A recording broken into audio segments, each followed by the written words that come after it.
ఇలా బీసీ నాయకులు మాట్లాడితే కోమటిరెడ్డి వెంకటరెడ్డి కోన్యాయం, రాజగోపాల్ రెడ్డి కోన్యాయం, వాళ్ళైతే చిన్నగానే తిట్టిరా నిన్ను. నేను మిమ్మల్ని అన్నది కూడా లేదు. మళ్ళా మీరు చేసిన కార్యక్రమాన్ని వ్యతిరేకించిన, ప్రభుత్వ నిర్ణయాన్ని వ్యతిరేకించిన. కుద్దు రాజగోపాల్ రెడ్డి గారు అనే నువ్వు బ్లాక్ మెయిలర్ అని చెప్పి, వెంకటరెడ్డి గారు 50 కోట్లు పెట్టి తెచ్చుకున్నావని తిట్టే. అంటే అంతర్గత ప్రజాస్వామ్యం అనేది కాంగ్రెస్ పార్టీలో అగ్రవర్ణాలకు ఉంటుంది కానీ అణగారిన వర్గాలకు ఉండదా?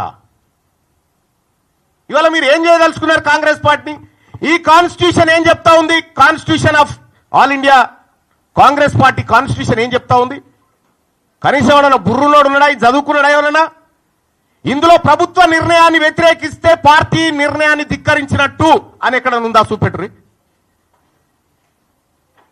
మీ ఇంటెన్షన్ ఏంటంటే బీసీ ఉద్యమాన్ని లేవకుండా చేయాలనేటువంటి మీ ఇంటెన్షన్ ఏదైతే ఉందో మీరు ఆ భ్రమలలోనే ఉండురి.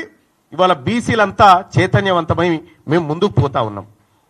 లేటెస్ట్ న్యూస్ తెలుగు మరియు ఇంగ్లీష్ అప్డేట్స్ కోసం ఇప్పుడే క్యూన్యూస్ అఫీషియల్ యాప్ ని ప్లే స్టోర్ నుండి డౌన్లోడ్ చేసుకోండి. సరికొత్త సమాచారాల కోసం క్యూన్యూస్ వెబ్సైట్ ని ఫాలో అవ్వండి. ఛానల్లో ప్రాంతీయ, జాతీయ, అంతర్జాతీయ వార్తలు వీక్షించండి. లైక్ చేయండి.